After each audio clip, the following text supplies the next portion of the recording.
ಶಿವನು ಏನು ಮಾತಾಡದೆ ಅಲ್ಲಿಂದ ಹೊಟ್ಟೋದ್ರು, ದಕ್ಷ ಪ್ರಜಾಪತಿನೂ ಹೊಟ್ಟೋದ್ರು. ಆದ್ರೆ ಆ ಯಜ್ಞ ಮತ್ತೆ ಮುಂದುವರಿತು. ಆ ಯಜ್ಞ ಮತ್ತೆ ಮುಂದುವರೆದಾಗ ಪಾರ್ವತಿ ದೇವಿ ಏನ್ ಮಾಡಿದ್ರು ಅಂತಂದ್ರೆ ಹೋಗ್ಲಿಲ್ಲ. ಶಿವ ವಾಪಸ್ ಬಂದ್ಬಿಟ್ರಲ್ವಾ ಕೈಲಾಸಕ್ಕೆ. ಪಾರ್ವತಿ ದೇವಿ ಕೈಲಾಸದಲ್ಲಿ ಬಾಲ್ಕನಿ ಇರುತ್ತೆ, ಹಂಗೆ ಇಮ್ಯಾಜಿನ್ ಮಾಡ್ಕೋಬೇಕು. ಓಕೆ, ಕೈಲಾಸದಲ್ಲಿ ಏನಿರುತ್ತೆ? ಬಾಲ್ಕನಿ ಇರುತ್ತೆ. ಆ ಬಾಲ್ಕನಿನಲ್ಲಿ ಏನ್ ಮಾಡ್ತಾ ಇರ್ತಾರೆ ಅಂದ್ರೆ ಶಿವ ಧ್ಯಾನದಲ್ಲಿ ಕೂಡ್ತಿರ್ತಾರೆ ಕೈಲಾಸದ ಒಳಗಡೆ. ಪಾರ್ವತಿ ಬಾಲ್ಕನಿಗೆ ಬರ್ತಾರೆ. ಬಾಲ್ಕನಿಗೆ ಬಂದ್ಬಿಟ್ಟು ನೋಡ್ತಾ ಇರ್ತಾರೆ. ಅಲ್ಲಿ ಏನಾಗುತ್ತೆ, ಇಲ್ಲಿ ಯಜ್ಞ ವಾಪಸ್ ಕಂಟಿನ್ಯೂ ಆಗ್ತಿರ್ತಲ್ಲ. ಕೈಲಾಸದಲ್ಲಿಂದ ಒಂದಷ್ಟು ವಿಮಾನಗಳು, ದೇವಾನುದೇವತೆಗಳು, ಪಾರ್ವತಿ ನಾನು ಹೋಗ್ತಿದೀವಿ ದಕ್ಷ ಮಾಡ್ತಿರೋ ಯಜ್ಞಕ್ಕೆ ನೀನ್ ಬರಲ್ವಾ ಬಾಯ್ ಅಂತ ಹೇಳಿ ಎಲ್ಲ ಒಡವೆಗಳೆಲ್ಲ ಹಾಕೊಂಡು 1 2 3 4 ಸ್ಟೆಪ್ಸ್ ಒಡವೆಗಳನ್ನು ಹಾಕೊಂಡು ರೇಷ್ಮೆ ಸೀರೆ ಉಟ್ಕೊಂಡು ಕುಂಕುಮ ಇಟ್ಕೊಂಡು ರೆಡಿಯಾಗಿ ಎಲ್ಲರೂ ಬಾಯ್ ಬಾಯ್ ಬಾಬಾ ಬರ್ತೀಯಾ ಬರಲ್ವಾ ಅಂತ ಹೇಳ್ತಿದ್ರು. ಹಾಗೆ ಪಾರ್ವತಿಗೆ ಬಂದು ನೋಡ್ತಾರೆ, ಇಲ್ಲಿ ಶಿವ ಧ್ಯಾನದಲ್ಲಿದ್ದಾರೆ. ಧ್ಯಾನದಲ್ಲಿ ಹೊರಗಡೆ ಹೋಗು ಹೊರಗಡೆ, ಹೊರಗಡೆ ಹೋಗು ಹೊರಗಡೆ. ಮನೆಗೆ ಅದು ತಡೆಯೋಕ್ಕಾಗಿಲ್ಲ. ಶಿವನ್ ಹೋಗಿ ಆತ ಧ್ಯಾನದಲ್ಲಿ ಕೂತಿದ್ರು. ಹಿಂಗೆ ನಮ್ಮ ತಾಯಿ ಮನೆಯಲ್ಲಿ ಯಜ್ಞ ನಡೀತಿದೆ, ನಾನು ಹೋಗ್ಬೇಕು ಅಂತ ಪ್ರಾರ್ಥನೆ ಮಾಡ್ತಾರೆ. ಆದ್ರೂ ಸಹ ಶಿವ ಎದ್ದೇಳಿಲ್ಲ. ಮತ್ತೆ ಹೋಗಿ ಮತ್ತೆ ಬಂದು ಮತ್ತೆ ಹೇಳಿದಾಗ ಅವಾಗ ಸತಿ ದುಃಖ ಪಡ್ತಿದ್ದಾಳೆ. ಪಾಪ ಅವಳು ದುಃಖ ಪಡ್ತಿದ್ರೆ ಶಿವನ್ಗೆ ಏನಾಯ್ತು, ಬೇಜಾರಾಯ್ತು. ಹೇಳ್ತಾರಂತೆ, ನೋಡು ಸತಿ, ದಕ್ಷ ಪ್ರಜಾಪತಿ ಮನೆಗೆ ಹೋಗ್ಬೇಡ, ನಾನು ಅವತ್ತು ಎದ್ದು ನಿಂತಿಲ್ಲ ಅಂತ ಹೇಳಿ ನಿಮ್ಮ ತಂದೆಗೆ ನನ್ನ ಮೇಲೆ ಕೋಪ ಇದೆ. ಆ ಕೋಪದಿಂದ ಅಸೂಯೆನೂ ಹೆಚ್ಚಾಗಿದೆ, ಗರ್ವನೂ ಹೆಚ್ಚಾಗಿದೆ. ಅದಕ್ಕೆ ನೀನು ಹೋಗ್ಲಿ ನಾನು ಹೋಗ್ಲಿ ನಮಗೆ ಅವಮಾನ ಮಾಡಿ ಕಳಿಸ್ತಾರೆ, ಬೇಡ. ಅಲ್ಲಿ ನನಗೆ ಗೊತ್ತು, ಯಜ್ಞ ಪೂಜೆ ಹವನಗಳ ಹಾಕ್ತಿದ್ದಾಗ ಯಾರು ಕರೀದಿದ್ರು ಹೋಗ್ಬೇಕಂತೆ. ಅದು ಆಗ್ತಿದೆ, ನಮ್ಗೆ ಕರ್ದಿಲ್ಲ, ಆದ್ರೂ ನೀನು ಹೋಗ್ಬೇಕು ಅಂತಿದ್ಯಾ. ಹೋದ್ರೆ ಹಿಂಗಾಗುತ್ತೆ, ಹೋಗೋದು ನನಗೇನಿಲ್ಲ, ಹೋದ್ರೆ ಹಿಂಗಾಗಿ ನಮ್ಗೆ ಅವಮಾನ ಆಗುತ್ತೆ, ಹೋಗೋದು ಬೇಡ ಅಂತಾರಂತೆ. ಅದಕ್ಕೆ ಪಾರ್ವತಿ ಹೇಳ್ತಾರಂತೆ ಅಂತ ಹೇಳ್ಬಿಟ್ಟು ರುದ್ರದೇವರು ನರಸಿಂಹದೇವ್ರ ಮೇಲೆ ಧ್ಯಾನ ಕೊಟ್ಟು ಹೋಗ್ತಾರಂತೆ. ಸೊ ಏನಂತ ದಾನ ಮಾಡಕ್ ಹೋಗ್ತಾರೆ? ನಮಸ್ತೆ ನರಸಿಂಹಾಯ ಪ್ರಹ್ಲಾದಾಯಿನೇ ಯತೋ ನರಸಿಂಹಾಯ ತಥೋ ನರಸಿಂಹ ಯತೋ ಯತೋ ಯಾಮಿ ತಥೋ ನರಸಿಂಹ. ಹಾಗೆ ಕುಣಿತಾ ಧ್ಯಾನ ಕೊಟ್ಟೋದಂತೆ ನಮ್ಮ ಶಿವ. ಅವಾಗ ಮತ್ತೆ ಪಾರ್ವತಿ ಒಳಗೆ ಹೊರಗೆ ಒಳಗೆ ಹೊರಗೆ. ನೀವೆಲ್ಲ ಮಾಡ್ತೀರಾ?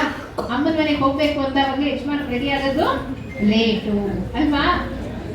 ಆತರ ಹೀಗೆ ಹೋಗೋದಕ್ಕೂ ಬಿಡ್ತಿಲ್ಲ. ಆತನು ಧ್ಯಾನದಲ್ಲಿ ಕೂತಿದ್ದಾರೆ. ಹೀಗೆಲ್ಲ ಆಗ್ತಿದೆ.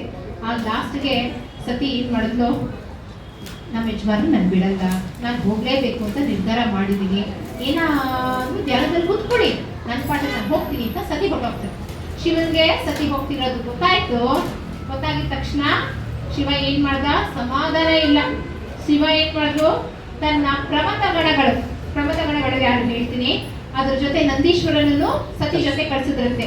ಪ್ರಮಥ ಗಣಗಳು ಯಾರು ಅಂದ್ರೆ ಶಿವನ ತರನೇ ದಿಗಂಬರಾಗಿರ್ತಾರೆ, ಜಡೆ ಕಟ್ಟಿರ್ತಾರೆ, ಮುಂಡ ಇರುವವರು, ಮುಂಡ ಇಲ್ಲದವರು, 3 ತಲೆ ಇರುವವರು, 5 ತಲೆ ಇರುವವರು, 10 ತಲೆ ಇರುವವರು, ಪ್ರೇತಗಳು, ಪಿಶಾಚಿಗಳು, ಯಕ್ಷರರು, ಕಿನ್ನರು, ಇವೆಲ್ಲ ಪ್ರಮಥಗಳು. ಇಷ್ಟನ್ನು ಕಳಿಸ್ತಾರಂತೆ. ಎಲ್ಲರೂ ದಕ್ಷ ಪ್ರಜಾಪತಿಯ ಜಾಗಕ್ಕೆ ಹೋದ್ರಂತೆ. ಆಗ ಸತಿ ಹೋಗಿದ ತಕ್ಷಣ ಸತಿಯ ಅಮ್ಮ, ಅಕ್ಕ, ತಂಗಿ ಎಲ್ಲ ಮಾತಾಡಿಸಿ ತನ್ನ ಯೋಗಕ್ಷೇಮ ವಿಚಾರವನ್ನೆಲ್ಲ ತಿಳ್ಕೊಂಡ್ರಂತೆ. ಆದ್ರೆ ದಕ್ಷ ಮಾತ್ರ ಬಂದು ಸತಿನ ಮಾತಾಡ್ಸಿಲ್ವಂತೆ. ದಕ್ಷ, ಇವಳು ಯಾಕೆ ಬಂದು, ನಾನು ಇನ್ವಿಟೇಷನ್ನೇ ಕೊಡ್ತಿಲ್ಲ, ಇವಳು ಯಾಕೆ ಬರ್ಬೇಕಿತ್ತು, ಶಿವನ ಹೆಂಡತಿ, ನನ್ನ ಮಗಳು ಬಂದಿರೋದಲ್ಲ, ಶಿವನ ಹೆಂಡತಿ, ನೀನ್ ಯಾಕೆ ಬರ್ಬೇಕು ಅಂತ ಕೋಪ ಮಾಡ್ಕೊಂಡು. ಸತಿ ಕೂಡ ಅವರಪ್ಪ ಮಾಡ್ಕೊಂಡು ಮಾತಾಡ್ಸಿಲ್ಲ ಅನ್ನೋದು ಬೇಜಾರು ಇದೆ, ಅದ್ರ ಜೊತೆಗೆ ಕೋಪದಿಂದ ನೋಡ್ತಿದ್ದಾರೆ ಅಂತ. ಸತಿಗೂ ಕೋಪದಲ್ಲಿ ಅವರಪ್ಪನ ಹಿಂಗ್ ನೋಡಿದ್ರಂತೆ. ಯಾವಾಗ ಸತಿ ಕೋಪದಿಂದ ನೋಡ್ಕೊಂಡ್ರು ಅವಾಗ ಶಿವನ ಅಸ್ತ್ರಗಳೆಲ್ಲ ಬಂತಂತೆ. ಹಿಂಗೆ ಎಲ್ಲಿ ಪಾರ್ವತಿ ದೇವಿ ಹತ್ರ ರೆಡಿಯಾಗಿರ್ತಂತೆ. ಸತಿ ನೀನ್ ಪರ್ಮಿಷನ್ ಕೊಟ್ಟಿದ ತಕ್ಷಣ ನಾವು ಸಂಹಾರ ಮಾಡ್ತೀವಿ ಅಂತ ಸತಿ ಹೇಳಿದಂತೆ. ನೋ ಎಲ್ಲ ವಾಪಸ್ ಹೋಗಿ ಅಂತ ಹೇಳಿದ ತಕ್ಷಣ ಅಸ್ತ್ರಗಳೆಲ್ಲ ಏನಾಯ್ತು, ವಾಪಸ್ಸು ಹೋಯ್ತಂತೆ.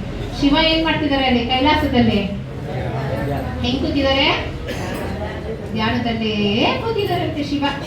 ಇಲ್ಲೆಲ್ಲ ಆಗ್ತಿರೋದು ಗೊತ್ತಾಗ್ತಿದೆ. ಆದ್ರೂ ಆತ ಹೋಗದ ಬಂದು ತನ್ನ ಸತಿ ಅಲ್ಲಿ ತೊಂದರೆದಲ್ಲಿದ್ದಾಳೆ ಅಂದ್ರೂ ಆತ ಹಿಂಗೆ ಧ್ಯಾನದಲ್ಲಿದ್ರಂತೆ.